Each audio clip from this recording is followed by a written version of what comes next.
إخواني السلام عليكم ورحمة الله وبركاته. إخواني رسولك صلوات الله وسلامه عليه صدح إلى واتك سنة ودعوه وكجري ومدي سدنوب فربضا أي ودقي إني كل عان أدوننا أنا أولك سنين آخرنا أنا أولك سنين أين كبوري إني إسك إلاليان الدنوب تاسي أي كل عان دنوب تا وحاكم ده تضوء أي حسابي رسولك صلوات الله وسلامه عليه وكنت المامي وتضوء وحالاته تضوء وحالاته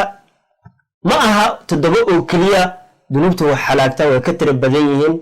إمام شمس الدين الذهبي كتاب كيس كتاب الكبائر وحو كتريه إلا تضوات اللي حينه جاريان اللي اسكي إلى يقفك مسلم كله وكفوا هذا وكبوري حديث أكورين عن البخاري مسلم أكوريين أبو هريرة رضي الله عنه وأرضاه وكوري أبو هريرة سيدة وكلاة رسولك صلوات الله وسلامه عليه وحوياي اجتنبوا السبع الموبقات كفوا هذا تدور وحالات أصوى صحابة الله أما إسلام كعام الله أيها وحيري إسكي إلالية وكفوا هذا اجتنبوا معنى هذا وكفوا هذا هو دواننا معنى هذا وفهم كرتا هسمينينا إنو صندهن فقاشها وحياي وحكلية قفك مسلم كا بدبادين كرا رسولك صلوات الله وسلامه عليه وحيري كفوا هذا تدور وحالات صحابة رسولك صلوات الله وسلامه عليه ومركا لجوغي بوحي ويدي رسولك إلهي محييهين تدوض وحالات رسولك هو حسابي حبد أيو حسابي تدوض قار كم إذا دينة الإسلام كأي قفك كسارايان وحنا نوباهيان قفك مسلم كا إنو إسكا إلاليو وكفو هذا وحيابها داوع وكينا يدويدي سي آخردي سي دينة الإسلام كا تدوض وحاوه الرئيو رسولك صلوات الله وسلامه عليه وعربابي الشرك بالله إله وحل الوداجي قفك إسلامك البابك دينة إسلامك كويسة وقلا توحيد كيسا هدوسا لما يسترنين معنى هذا إسلام مديسا ما لما يسترنويان الشرك بالله تدوض وحالات وحا أوه الرئيو يري وقفك إسلامك إنو كبرا ركسنادو إسكي إلالي لوبا هاي إنو إلهي وحل الوداجي أنت بدل وحان آمن سنة هاي أن أهي سنة إن دغح إناد عابدد أتراددك إلهي واكن أما جيد آد عابدد كليو إنا يعيتهاي إناد إلهي وحلو ذاجسي تاو كليا معها سيدو كليتو وحيابو إلهي قارو هاجرتو أسيبا ما أهنا عيد كليتا أهنا سمين كرين أما كوا عاون كرين وحاسي أو عبادة يعني إرادة عبادة هدا أولي حسيد قفان إلهي أهان آد ويديستي شركي آيات لحظة كيتاغنتاي توحيد كاغا داوع وين باسو قاري شركي باد كيتاغنتاي مثال inaad qof aan ilaahay ahayn aad weydiisatid inuu roob kuu keeno ama maahane ilmo uu ku siiyo ama maahane qof dhinta uu kuu soo celiyo waxyaabahaas oo idin wax ilaahay gacantiisa ku jiro cibaadaadkaas ilaahay gaarka u ah hadaad u leexisay qof aan ilaahay ahayn maalan ilaahay ahayn aad u leexisid macnaheedu shirki ayaa dhaxda kaga taagan tahay dhaawac weyn ayaa soo gaaray tawxiidkaaga hadduu dhaawac soo gaaro waxyaabaha diinta islaamka qofka ka saara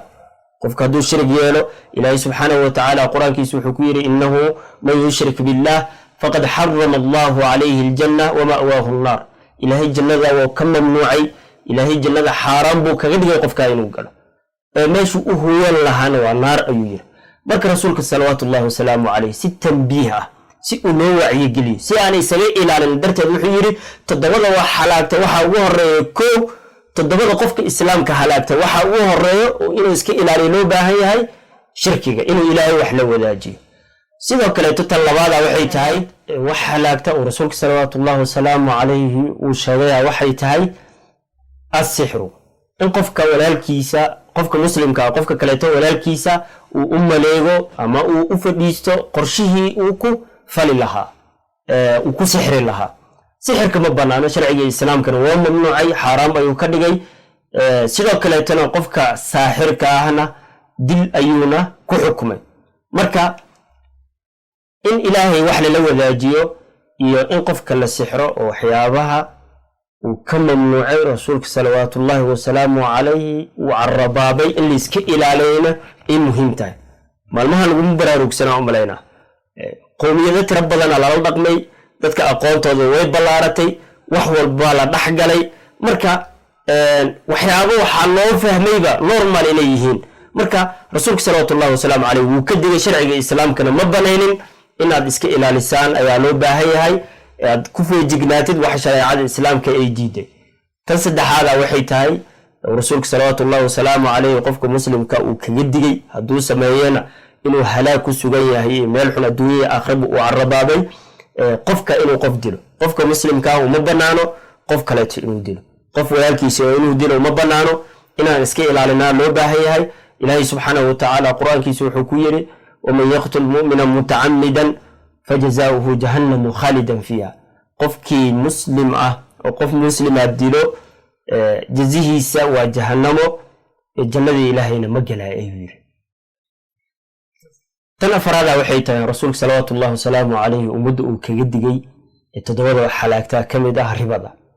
ribada waxaa la yidhaahdaa in qofkaani uu amaah ku siiyo, amaahdaasna amaah asaga dee maslaxo ugu jirta ay tahay, in qofkaanay wax u saaran tahay. waa waxyaabaha la yidhahda interestka gawaarida lagu soo qaataa maalmahan.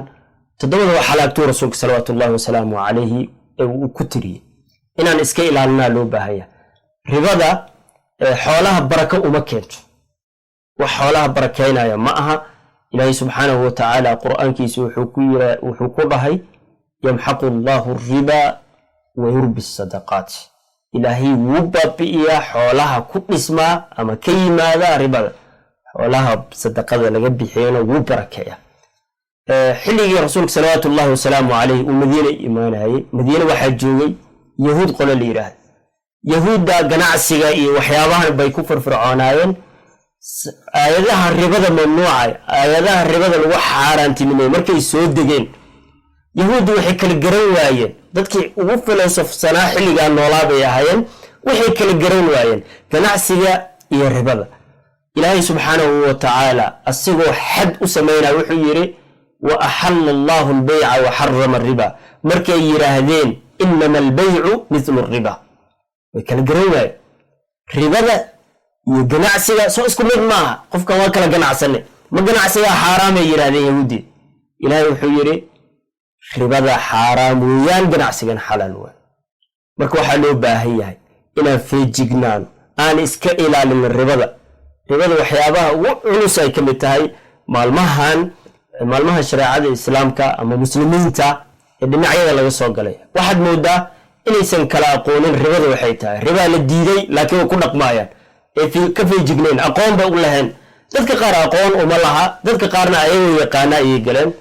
marka ilaahay subxaanahu watacaala aan u toobadkeenno, xoolaheena xalaasha ah ribada aan ka ilaalino. ribada anfac ma laha, ribada aan iska dhaafno, aan ka feejignaano. meel walbo ribada ay ka soo dhacdo aan iska ilaalina. marka tan afaraada waxay tahay uu rasuulka salawaatullaahi wasalaamu calayhi uu noogu digay ribada. ikhwaani, tan shanaada waxay tahay cunista xoolaha agoonta. ilaahay subxaanahu watacaala agoonta aad buu ugu hadlay suuratu nisaa iyo suurado kaleetaba agoonta wuu soo qaatay. agoon waxaa la yidhaahdaa sideedaba qofka aabihiisa uu dhinto, qofka hooyadiisa ay dhimatana annaga waxaan idhahnaa inta badan rajaan idhahnaa. agoonkaa waxaa macquul ah aabihiisa xoole inuu kaga tago. xoolihii markuu kaga taga adeera ayay gacanta u galayaan, ama ha ahaado mid hooyada dumaalo, ama kuwa aabbaha la dhashay ha ahaado, ama ku kaleeto mamada guursada ha ahaado. ilmihii way yar yihiin, agoomo weeyaan, wayna yar yihiin oo ma qaangaarin. marka xoolahooda uu ka dardaarmay ilaahay subxaanahu watacaala, aabbahoodana wuxuu ugu tegay in loo ilaaliyo. ilaahay subxaanahu watacaala qur-aankiisa wuxuu ku yidhi waliyakhsha aladiina low tarakuu min khalfihim duriyatan dicaafan khaafuu calayhim. ha ku baraarugsanaadaan qofka aad xoolihiisa haysid, waxaad u xisaabtaa inuu yahay ilmahaaga oo kale, oo berita subaxdii adi aad kaga tegtid ilmahaaga lagaa oofsado, ilmihiina cid kaleeto aad kaga dardaarantay ama kaaga wakiil aan jirin.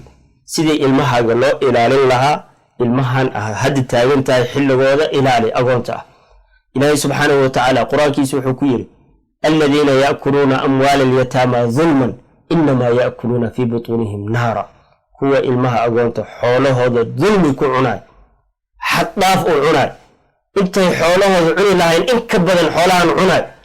waxay cuneen waxa cuni doonta naar baa calooshooda cuni doonta. inamaa yaakuluuna fii butuunihim naaran. marka aan ka feejignaano, aan iska ilaalino xoolaha agoonta ah. qofka hadduu faqiir yahay ilaahay subxaanahu watacaala wuu u jideeyey falyakul bilmacruuf uu yidhi, wax macquul ah oo caqli gala u cun laakiin qof wax booba ahaan ha cunin ilmahan markay qaangaaraan xoolahooda inaad ku wareejisid ee diinta ilaahay subxaanahu wa tacaala ayna amartay marka waa inaan ka feejignaanaa aan iska ilaalinaa cunista xoolaha agoonta ama waxna loo dhiiba ha ahaadaan ama kuwa aabbahooda ay ka tageen ha ahaadaan midda lixaada waxay tahay atawalli yowma azaxf in maalinka islaamka iyo gaalada ay ishayaan inaad ka soo baxdid oo garab banaysid walaalahan muslimiinta ah oo aad ka carartid meesha la taagan yahay baa waxay tahay toddobada wax halaagta rasuulka salawaatullaahi wasalaamu caleyh biniya alislaamiya si uu u dhiso darteeda in walaalo leeyahay in diinta kor loo qaado darteeda wuxuu u leeyahay walaalahaaga ha garab banaynin ha uga tagin cadowga waad soo aaday meeshaa taagan tahay inaad ka carartid weeyaan toddobada wax halaagta mid ka mid ah sidoo kaleeto ikhwaani wa akhwaatii tan toddobaad waxaa weeyaan qadfu almuxsanaati alghaafilaati almu'minaat in gabdhaha muslimaadka ah oo dhoorsan ayagoona war ka haynin inaan wax ka sheegno aad tiraahdid maalan ama la yiraahdo hiblaayo waa fulaan hiblaayo waa saan hiblaayo waa saan hiblaayo waa iska dab wareegto hiblaayo waa zaaniya in zaaninimo iyo waxyaabo anshaxumo ah gabadha muslimaadka ah aad ku tilmaamto ilaahay subxaanahu wa tacaala wuu ka digay wuxuu yidhi ina aladiina yarmuuna almuxsanaati alghaafilaati almu'minaat kuwa gabdhaha muslimaadka mu'minaadka warba haynin ka sheega ceebo aysan lahayn lucinuu fi dunya waalaakhira yiri adduun iyo aakhira way nacladan yihiin aakhirana cadaab bay galayaan marka sidoo kaleeto suuratu nuur ilaahi subxaanahu wa tacaala wuxuu noogu sheegay kuwa markhaatigooda dhammaystirmi waaya gabdhaha muslimaadka wax ka sheegaa fajliduuhum 80 jalda 80 jeedal ha lagu dhuftuu yiri walaa taqbaluu lahum shahaadatan abadan dib dambana marag ma geli karaan yiri marag ma geli karo qof uu gabar muslimada mu'minad ah wax ka sheegay oo 80 jeedal lagu dhufto marka ikhwaani wa akhwaati toddobada wax halaagta waa inta rasuulku uu noo xisaabay inta wax halaagtana inta way ka badan tahay marba waxa la yiraahdaa zinada lagu daraa xadiis kale rasuulka salawaatullaahi wasalaamu calayhi uu sheegay marba waxa lagu daraa caasi waalidnima ikhwaani wa akhwaati diinta waxyaabo badan bayno bayaanis annaga inaan iska ilaalino ayaa noo baahan yahay marka aan ku dadaalno aan iska ilaalino waxyaabaha diinteena dhaawac u keeni kara waxyaabaha adduunyadeena iyo aakhiradeenna aan ugu wanaagsaneen aan iska ilaalino. Assalaamu calaykum waraxmatullaahi wabarakaatuh.